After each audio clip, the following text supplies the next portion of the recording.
우리는 계속해서 이 매일 성경의 순서에 따라 말라기서를 묵상하고 있습니다. 사실 오늘 우리에게 주어진 본문은 말라기서 2장 1절에서 16절까지입니다. 그러나 아마 9절까지 나누면 시간이 다 될 것 같습니다. 남은 10절에서 15절까지의 16절까지의 말씀은 스스로 이게 성경을 읽고 묵상하시면 좋겠습니다. 말라기서는 총 6가지의 논쟁으로 이루어진 책입니다. 첫 번째 논쟁의 주제는 여호와께서 그의 백성을 사랑하시는가 하는 것입니다. 이 내용이 말라기서 1장 2절에서 5절까지에 이르기까지 다뤄집니다. 두 번째 논쟁은 제사장은 어떻게 여호와를 경외해야 하는가입니다. 이 내용은 말라기서 1장 6절에서 2장 9절에 이르기까지 다뤄집니다. 그러니 오늘 우리가 마주하고 있는 이 본문은 이 두 번째 논쟁의 마무리 부분이자 어떤 면에서는 결론 부분이라고 할 수 있겠습니다. 앞선 1장에서는 하나님께 드릴 수 없는 더러운 떡으로 드리는 제사장들의 제사 행태에 대해서 하나님이 말라기를 통해서 규탄합니다. 오늘 2장에서는 제사장의 직분의 근원이라 할 수 있는 레위 언약에 근거하여서 제사장의 행태를 지금 규탄하고 있습니다. 어떤 내용인지 우리가 함께 말씀을 자세하게 살펴보겠습니다. 오늘 말씀 1절입니다. 함께 읽습니다. 너희 제사장들아 이제 너희에게 이같이 명령하노라. 오늘 말씀은 너희 제사장들아 라고 말씀을 열면서 이 말씀을 들어야 되는 첫 번째 청자를 비교적 명확하게 제시하고 있습니다. 1장과 마찬가지로 오늘 말씀을 들어야 되는 첫 번째 청자는 제사장들입니다. 그러니 이제 오늘 우리가 다룬 말씀에서 너희라고 지칭되는 모든 그 말씀은 제사장들을 향한 말씀입니다. 그러나 그렇다고 해서 그들과 우리를 분리할 필요가 없습니다. 베드로전서 2장 9절은 신약의 모든 성도들이 왕 같은 제사장이라고 이야기하고 있습니다. 그러니 오늘 말씀은 우리 같은 모든 그리스도인들을 향해서 하고 있는 말씀임을 우리가 전제하고 이해하고 시작해야만 합니다.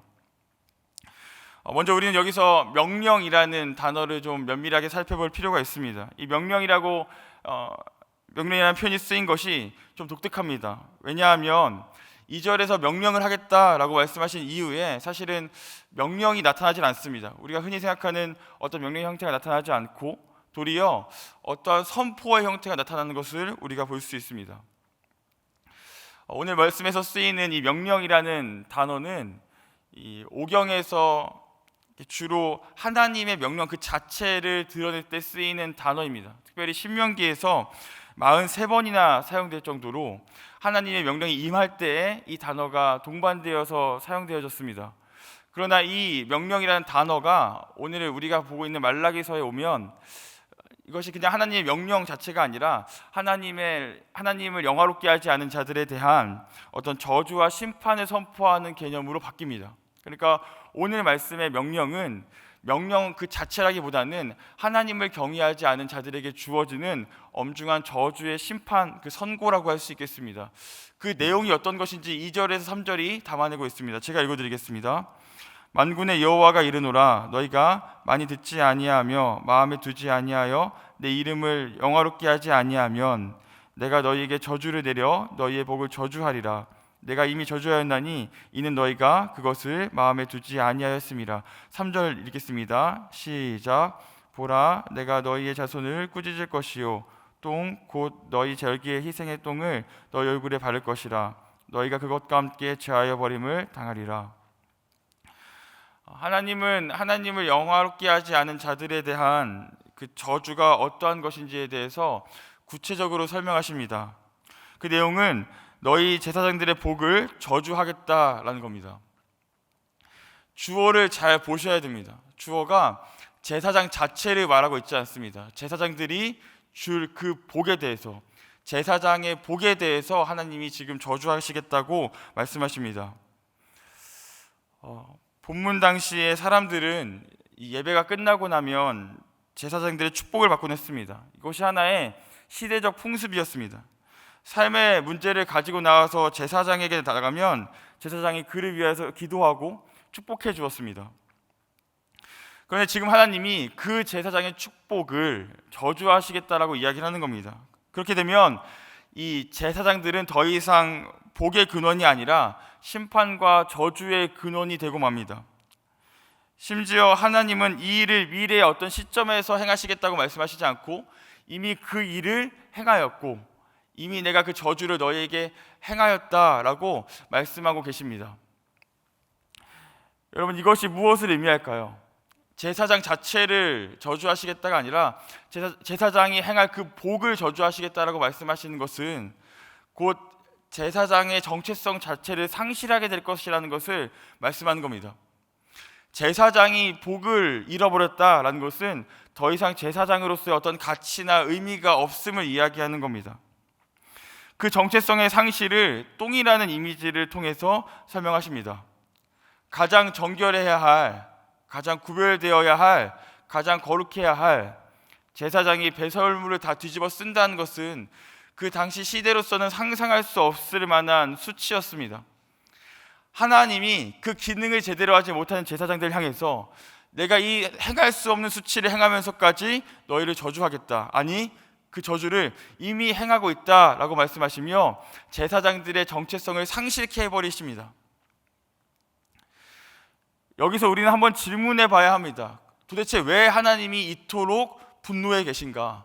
하나님은 왜 이토록 분노하시면서 배설물을 말씀하시면서까지 제사장들의 그 기능을 상실케 하시는가? 우리는 여기서 한번 질문해 봐야 됩니다. 우리 4절 말씀이 그 해답을 주는 것 같습니다. 우리 4절 말씀 띄워주시면 함께 읽겠습니다. 읽습니다. 만군의 여호와가 이르노라, 내가 이 명령을 너에게 내린 것은 레위와 세운 나의 언약이 항상 있게 하려 함인 줄을 너희가 알리라.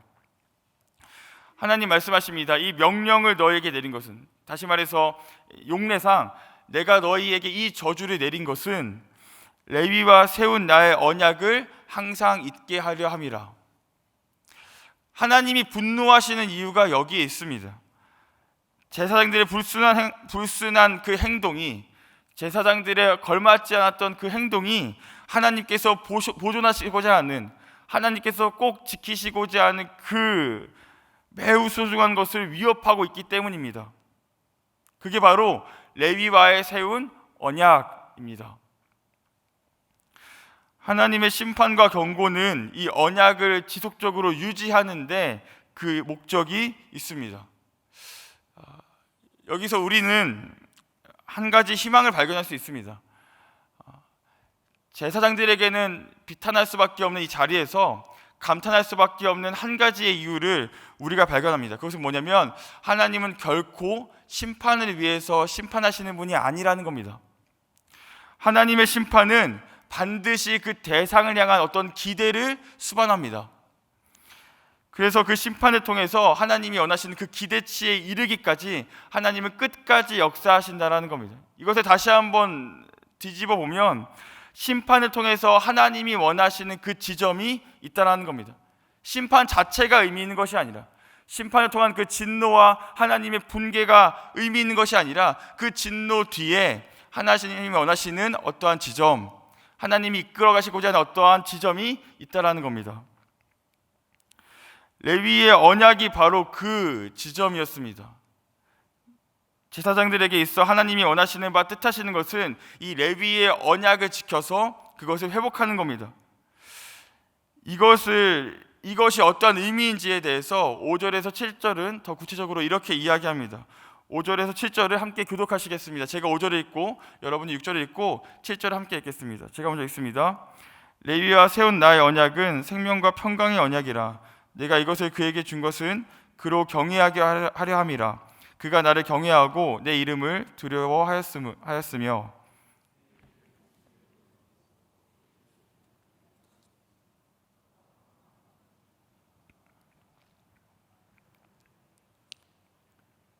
함께 읽겠습니다. 제사장의 입술은 지식을 지켜야 하겠고 사람들은 그의 입에서 율법을 구하게 되어야 할 것이니 제사장은 만군의 여호와의 사자가 됨이거늘. 지금까지 말씀을 좀 정리해보면 하나님은 제사장들 향해서 분노하시고 저주의 선포를 하십니다.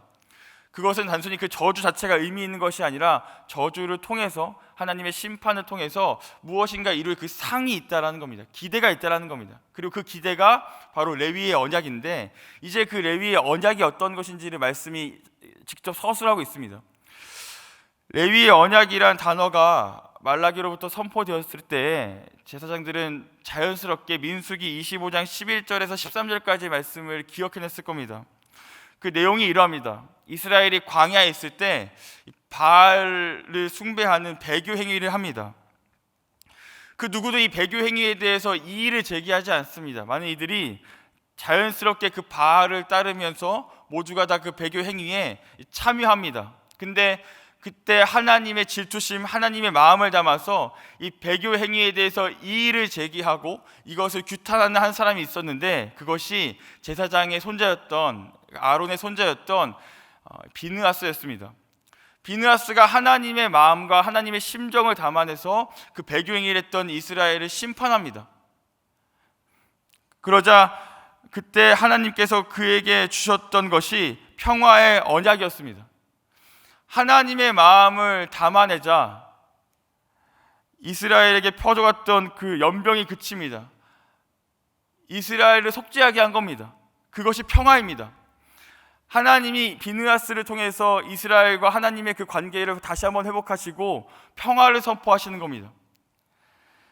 제사장에게 원하시는 것이 이것이었습니다. 제사장의 그 기능은 하나님의 그 평화, 하나님의 마음을 담아내서 그 백성들에게 바른 관계를 회복해야 하는 것이었습니다. 다시 한번 평화를 선포케 하시는 거였습니다. 그런데 오늘 우리가 말라기의 시점에서의 제사장들이 그 평화를 잃어버린 겁니다.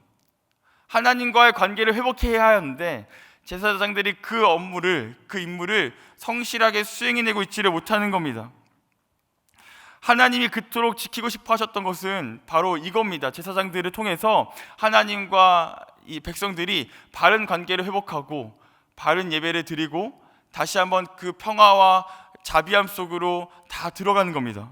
그런데 이스라엘의 제사장들이 그것을 상실해 버렸습니다. 그러니 하나님은 위기를 느끼고 그들에게 분개하면서까지 그 자리로 다시금 돌이키시려고 하는 겁니다. 이제 우리는 하나님의 의도를 알았습니다. 여러분, 우리가 선지서를 읽을 때면 늘 반복적으로 주제 삼아서 하는 이야기가 있습니다. 여호와께 돌아가자, 이겁니다. 말라기서도 크게는 지금 그 이야기를 하는 겁니다. 여호와께로 돌아가자. 제사장의 처음 쉬었던 그 임무에, 제사장의 그 처음의 직분으로 돌아가서 다시 한번 화평과 정직을 이루자, 이것이 오늘 말씀의 전부라고 생각할 수 있겠습니다. 그런데 여러분, 우리가 여기서 끝이면 안 되겠습니다. 우리가 선지서를 단순히 여호와께 돌아가자라고만 해서는 우리가 어쩌면 그냥 수박 겉핥기식으로 말씀을 해석하는 것일지도 모르겠습니다. 우리는 마지막으로 여기서 한 번 더 질문해야 됩니다. 제사장들은 그렇다면 왜 이러한 지경에 이르렀을까요? 하나님의 진노와 하나님의 심판이 아니고서는 왜 하나님께서 주셨던 그 직분을 감당할 수 없고 하나님과의 그 화평과 평화를 이룰 수 없는 상태가 되었을까요? 우리가 거기로 가야만 오늘 말씀에 여호와께로 돌아가자라는 것이 어떠한 의미인지를 알 수 있을 겁니다. 말라기가 부름받던 시절은 주전 5세기 정도가 되겠습니다. 그 당시는 이스라엘이 바벨론 포로에서 복귀하여서 제2성전을 다 건축한 이유였습니다. 느헤미야가 이 성벽을 다 건축했던 그 정도의 시기에 말라기가 하나님으로부터 임명되어서 하나님의 말씀을 선포하고 있는 겁니다. 이스라엘은 기대했습니다. 성전만 완공되면, 성벽만 제고되면 이제 하나님이 다시 한번 그들에게 영광의 시대를 주실 거라고 그렇게 기대했습니다. 그래서 천지를 진동할 만한 일이 일어나고 이전에 선지자들이 고백했던 것처럼, 예언했던 것처럼 다시 한번 이스라엘의 영광이 온 세상 가운데 드러날 것을 그들은 소망했습니다. 그러나 그들은 달라진 게 하나도 없습니다. 그들은 여전히 페르시아 제국 치하에 살아야 했고 가나안과 궁핍과 싸워야 했습니다. 멋있는 싸움을 하는 게 아닙니다. 하나님의 언약 백성으로서 말씀을 선포하고 하나님의 영광을 드러내는 어떠한 사역에 싸우는 것이 아니라 그들의 일상 가운데 있었던 가난과 힘듦과 역경을 극복해야 하는 지극히 일상적인 어떤 문제에 매몰되고 있었습니다. 하나님의 영광이 이스라엘 가운데 회복되는 것 같은 조짐이 조금도 보이지 않는 겁니다. 시간이 흘러가자 이제 이스라엘 백성들이 의심하는 거죠. 하나님 진짜 우리를 선택하신 것이 맞습니까? 하나님의 영광이 과연 우리와 함께 있는 게 맞습니까? 우리가 정말 그 하나님의 영광을 위해서 쓰임받는 사람들이 맞습니까? 반문하는 겁니다. 하나님에 대해서 섭섭한 마음이 생기고 하나님을 의심하기 시작하는 겁니다. 그러자 자연스럽게, 하나님을 의심하자 자연스럽게 하나님을 향한 사랑이 식습니다. 그 사랑이 식자 예배가 형태만 남아버립니다. 그래서 더러운 떡으로 제사를 드리고 말씀을 연구하여서 선포하고 말씀으로 살아내는 것에 전혀 관심을 갖지 않습니다. 하나님을 향한 사랑이 식고 하나님을 향한 그 예배 형태가 형태만 남아 있습니다. 사랑하는 성도 여러분, 이것이 주전 5세기 이스라엘의 경험이라고만 말할 수 있겠습니까? 우리가 일상을 살아갈 때, 말씀을 듣고 예배당 밖으로 나아가서 일상을 살아갈 때면 어떤 그 거대 담론을 좀 기대하시면서 하나님의 영광과 하나님의 선교를 어떤 큰 그림 속에서, 어떤 그 거룩하고 영광스럽고 거대한 어떠함 속에서 우리가 실천해 나가려고 하는데, 여러분, 일상에서 대하는 문제들이 그런 것이던가요? 우리의 결핍과 결연은 지극히 실생활적인 것일지도 모르겠습니다. 당장 나의 취업의 문제에 치이고, 당장 나의 가정의 문제에 치이고, 당장 나의 어떤 결혼의 문제, 실상 우리가 겪어가는 모든 문제는, 일상에서 겪어가는 모든 문제는 어쩌면 굉장히 구차해 보이는, 하나님의 영광과 하나님의 선교와는 전혀 상관없어 보이는, 거룩함과는 전혀 상관없어 보이는 어떤 문제일지도 모르겠습니다. 그러다 보니 어느덧 우리에게는 하나님의 거대 담론, 하나님의 영광, 하나님의 인도하심 같은 것들이 별로 상관없어지는 겁니다. 하나님이 없어도 일상을 대하는 문제에 있어서 그것이 우리에게 어떤 도움이 된다면 충분히 우리는 바알과 같은 우상을 숭배할 수 있는 상태가 되는 겁니다. 하나님을 향한 열정이 식습니다. 그래서 예배가 형태만 남습니다. 이스라엘이 겪었던 영적인 무지함과 제사장들이 들어야 했던 하나님의 그 분궤를 들어야 했던 그들의 식어버린 마음과 오늘 우리의 마음이 어쩌면 같은지도 모르겠습니다. 우리가 드리는 예배가 아마 그들의 예배와 같은지도 모르겠습니다. 사랑하는 여러분, 그러니 하나님께서 말라기를 통해서 그들과 우리에게 말씀하시는 겁니다. 여호와께 돌아가자. 다시 한번 그 하나님의 사랑을 회복하여야 한다라고 오늘 말씀이 우리에게 이야기하고 있는 겁니다. 여러분, 이것에 단순히 어떤 구호에만 그치지 마십시오. 여러분의 일상 가운데 일상의 어떤 문제와 마주하셔야 됩니다. 내가 겪고 있는 그 어떤 일상의 자그마한 문제 속에서도 우리는 하나님의 사랑을 회복해야 됩니다. 우리의 일상 가운데 이것은 하나님의 일과는 상관없어라고 말하는 그 작은 일 하나에도 우리는 하나님의 사랑으로 돌아가고 여호와께 돌아가는 그 발걸음을 멈춰서는 안 되겠습니다. 사랑하는 여러분, 오늘 말씀을 좀 정리하겠습니다. 하나님은 그런데 이러한 사랑을 회복함에 있어서 무조건적으로 너희가 나를 사랑해야 한다, 너희가 그 사랑을 자발적으로 어떤 마음을 들여서 노력하여서 자생하여서 사랑해야 한다라고 말씀하고 있지는 않습니다. 서두에 말씀드렸듯 말라기서는 6가지의 논쟁으로 이루어진 책입니다. 첫 번째 논쟁은 하나님이 과연 우리를 사랑하시는가 하는 거였습니다. 근데 그 말씀을 담아내는 1장 2절에서 이렇게 이야기합니다. 하나님이 너희를 사랑하였고, 더 정확히는 말씀이 어디 그대로 이야기를 하면 나는 너희를 사랑하였다라고 말씀합니다. 이 말씀을 한 번 더 깊이 들어가 보면 이겁니다. 내가 먼저 너희를 사랑하였다. 하나님은 하나님의 사랑을 말씀하시면서 절대 우리에게 먼저 무조건적인 사랑을 요구하시지 않습니다. 성경에서 일관되게 하나님의 사랑을 말씀하실 때 하나님은 하나님이 먼저 우리를 사랑하셨다라고 말씀하십니다. 하나님이 먼저 우리를 사랑하셨기 때문에 그 사랑을 받은 우리가 마땅히 하나님께 사랑할 수 있다고 그렇게 이야기합니다. 그래서 신약에서 요한일서는 이렇게 이야기합니다. 사랑은 여기 있으니 우리가 하나님을 사랑한 것이 아니요 하나님이 우리를 사랑하사 우리의 죄를 속하기 위하여 화목제물로 그 아들을 보내셨습니다. 우리가 먼저 하나님을 사랑한 게 아닙니다. 사랑은 여기 있는데 그 사랑이 우리로 시작된 것이 아니라 하나님이 먼저 우리를 사랑하신 것, 그곳에서 우리가 하나님을 사랑할 수 있는 근거가 있는 겁니다. 사랑하는 여러분, 그러니 오늘 말씀을 듣고 너무 쉽게 그래 여호와께로 돌아가야지, 그래 하나님께로 돌아가야지, 내가 하나님 다시 사랑해야지 라고 하실 필요가 없습니다. 도리어 하나님이 어떤 사랑을 하셨는지를 기억해야 합니다. 우리가 어떠한 사랑을 받고 있는 존재인지를 다시 한번 회복해야 합니다. 하나님께로 돌아갈 수 있는 그 회복의 시작과 중심에는 내가 어떤 사랑을 받고 있는지가 위치해 있습니다. 사랑하는 여러분, 그러니 오늘 우리가 어떠한 사랑을 받고 있는지가 묵상되는 일상이 되기를 주님의 이름으로 축원합니다.